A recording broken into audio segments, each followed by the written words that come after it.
Hi, we're here with Jim from R&J's RV Adventures here at the Tampa RV Show, the Florida RV Super Show. We're going to go over and check out this new SpaceCraft Manufacturing fifth wheel. It's a 54-foot fifth wheel. This thing has got so much solar on it, you don't want to miss it. This company makes only about 10 units a year, and they dub themselves as the coolest RV manufacturer that you've never heard of. Make sure you stay tuned till the end because you're not going to want to miss what this thing can do.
So starting up here, we have our mini split.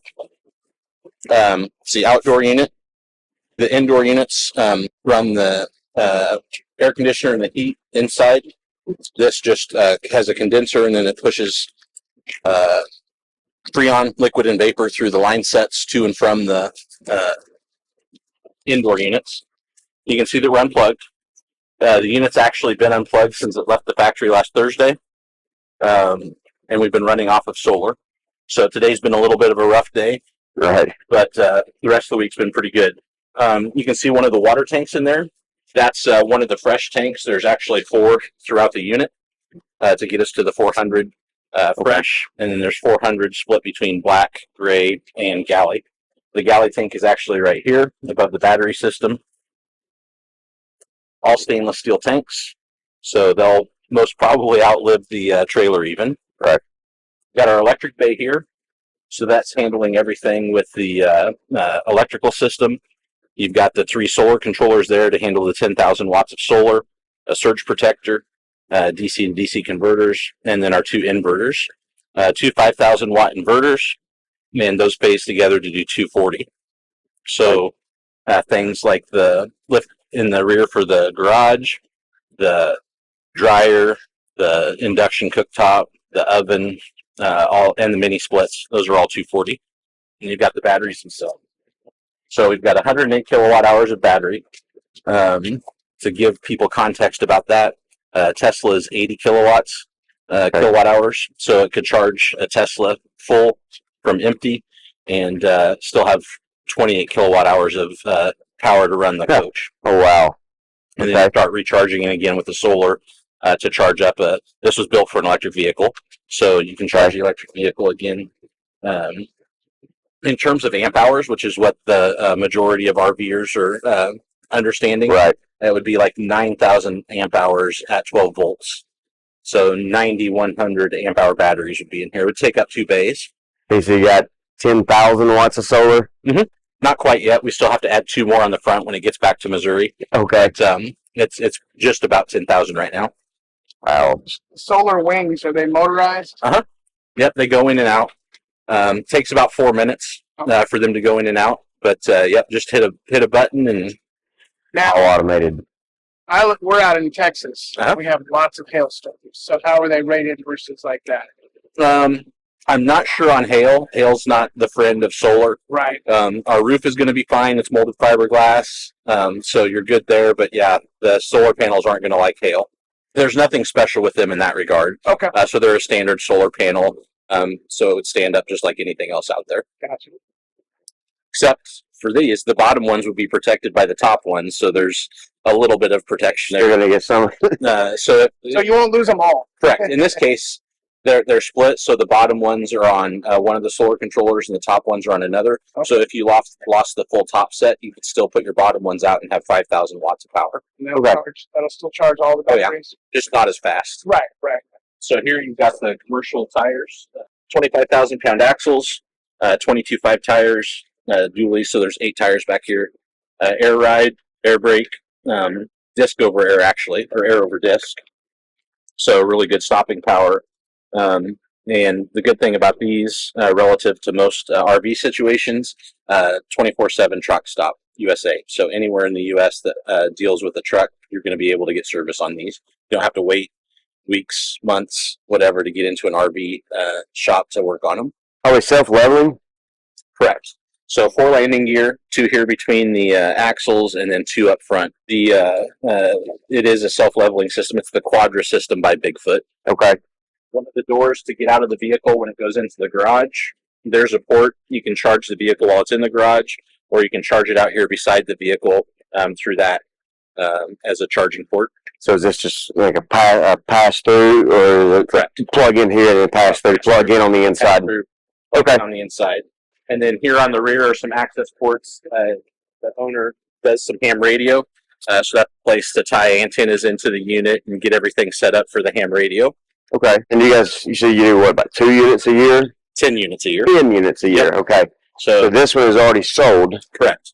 And how accessible is everything inside with the slides in? Can you still move around and access things? Or? So since we're full custom, one of the things we always try to do is have access to the refrigerator, the toilet, and a bed while you're going down the road. Sometimes we can, sometimes we can't. This one, you actually have access to all of those. Okay. So you'll notice that when we go in. Right. Some customers are willing to give that up to get the configuration that they want, the length that they want, and a couple of other considerations. Okay. And you ship worldwide. You said something about Saudi Arabia unit. We have some Middle East, Europe, North America, South America, Canada. What are the steps to put up? These are a little bit heavy because they're steel. We also have an aluminum solution, which is about half the weight. But you just lift them up and slide them in, and you're good to go. So up front here, front bedroom, queen bed, got closet. We do cedar lining, some cedar lining in the drawers. I got a TV lift here. Since that takes away some depth on the cabinet, we did something creative and fun with them, and this is for shoe shoe racks. Yep. Yeah. So queen bed, we can do king. This has shelves. We can do nightstands, for like CPAP machines, those kinds of things. So basically, anything that the customer needs, we can integrate into their overall design. Are these manual shades or are they electronic? All electric. Okay. Day and night, tied into the Firefly system. Okay. So you can run them off your phone, or so everything in the unit can be run off of an app on your phone. Most everything. The LG system, we're working on a solution to allow them, but it's a closed system. It's very sensitive, so you just use their controls to set everything. But other than that, most everything can be run off of an app. Heated tile floors, just a macerating toilet.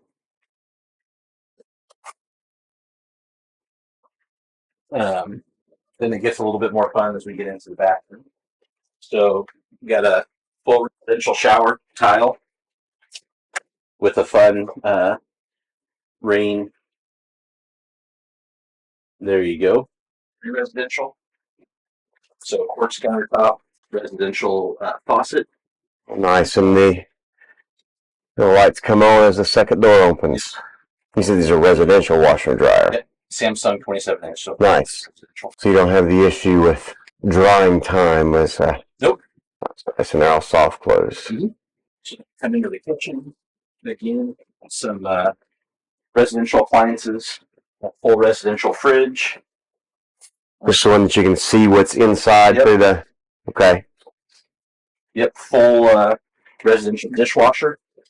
Oh, nice. Built into the end of the island. Residential induction top. Residential oven. A Blanco sink with quartz countertops, reverse osmosis water. There's actually a garbage disposal in here. Pantry with full access drawers, power in there as well. So if you wanted to put like a Keurig on this, have your coffee, and not have it out on the counter, you can do that, and then just push it back in. Down here we have a trash compactor. So that was something that they wanted if they were out boondocking, to be able to maximize their trash consumption and not have to Very throw nice. a bag away or anything like that. Yeah. So residential lighting, dinette booth for we're using as a workstation. Here's one of the mini splits.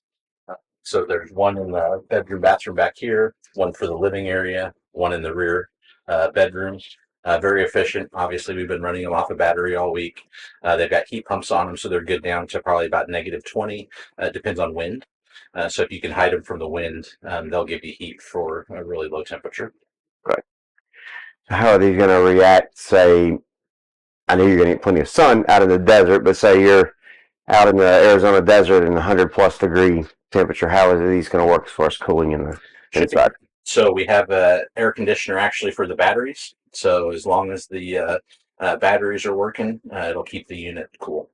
You've got pull-out sofas, so basically twin beds, 2 of them. That was part of what they wanted. And as you can see here, here's a perfect example of our custom capabilities. They said, here's the sofa that we're going to buy. So we built a slide that would fit that sofa. So Okay. I think we did pretty good. They wanted the waterfall edge on like. Yep. So waterfall there. So you start as basically a empty shell, and they completely customize it the way your customer wants. Sheet is the best way to think about it. So you dream it, we build it. So fireplace, 65-inch TV, Bose surround sound. A lot of people have commented they don't like the side view. We can do whatever you want to do in that regard. We can do an L-shaped couch. We can put the TV over there, a couch over here, make the slides deeper. It's what the customers want. So in this case, the customer is like, my kids are always on the couch just doing whatever they're going to do on their iPads, so they don't care about the TV. So they're like, that's basically just ambiance. We're not really going to use the TV that much. They've got TVs in both of the bedrooms. Okay. So from the build order to the final product, how long did that take for this unit? For this unit, we started talking to them in October of 21. Okay. We weren't out as far then as we are now. Now our next available delivery date is out into March of 25. So just over 2 years. We're almost always a year out. I think things have just changed in the industry a little bit that pushed us out 2 years. Sure. But the design process itself is going to take 6 to 9 months. It's a lot like designing a custom home. So it's good that we have some time with the customers to design everything. And you have your own design team and interior designers and such. Sit down with the customers.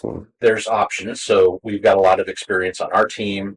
This customer actually hired an interior designer that had worked on some of their homes that they had designed around the country, and knew exactly what they wanted. So gave us the information for the colors of the cabinetry, the color of the walls. We're the only ones that do painted walls. So that's kind of a fun thing. You can pick out whatever color you want, and then if you need to change it, just like your home, you can repaint your wall. So do you find it easier to, as far as your suppliers, because you use more residential than specific RV products? It's actually been a pain for Really? the COVID years because we don't always we all already had the issue with the RV and the volume that was being produced by the industry, and we're relatively small in that regard.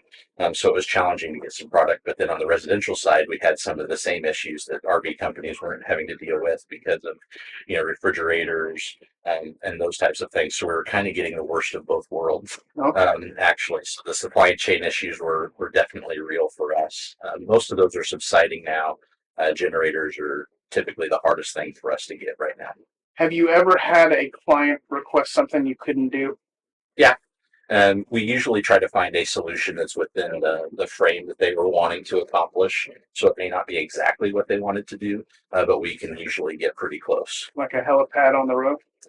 That's something that we definitely could look at trying to accomplish. And so that could probably be done. They can put them on a yacht. They can put them on. We've done party decks on the roof, Sure. so a lightweight helicopter isn't that too different from a party deck. Yeah. And I've actually seen units actually raise up and garage drop out from below. Mm-hmm. Yeah, we haven't really had to do anything like that because since we're not a Class A, we have a much more judicious use of space. So we can have a much more elegant solution than that kind of one, and then you still have all of your storage. Back here is the second bedroom, which is also the garage. So out there, we saw the ramp door on the other side. Now you're seeing the inside of that. There's actually going to be a headboard that covers that. And then these columns that you see in here, these 4 columns, that's actually the hydraulic lift system. The floor that you're standing on, the dresser, the bed, the nightstands, all comes up to about where this caution tape is. And then you can pull your vehicle in underneath. This was designed for the new Volvo hybrid SUV, the XC40. Okay. Which hasn't come out yet. So if they change specs, it's going to create some challenges. But right now, he's going to start with the Polestar 2. The headboard, it's going to be in 2 different sections, so you can put it on the bed, down underneath as well. So all of these columns, the long ones can go beside the bed here, and the short ones can go on the bed, and then everything goes up. That's how it's been when we've demoed it this week. Okay. Do all the windows open? Except for the escape ones. Yep, molded fiberglass ceiling. So one of the things that's great about the mini split system is it ties into the ductwork fore and aft, and then laterally it blows into the room. So really good air movement, and helps with, as you were talking about, like the heat and even the cool. It's just really good CFMs. With our insulation, this has a spray foam insulation in the ceiling, so that helps protect you from a temperature change. And less chance for escape. Yep. And then just the way that we build the trailers, the quality build, and then all of the seals, that kind of multiplies our R value relative to a lot of our competition. So we might have the same R value, but it feels different. So having the mini splits and the solar, so there's no propane on board. Correct. It's all electric except for the hot water. So the hot water heater is the AquaHot 250D. So it's tankless, and then also that heats the basement.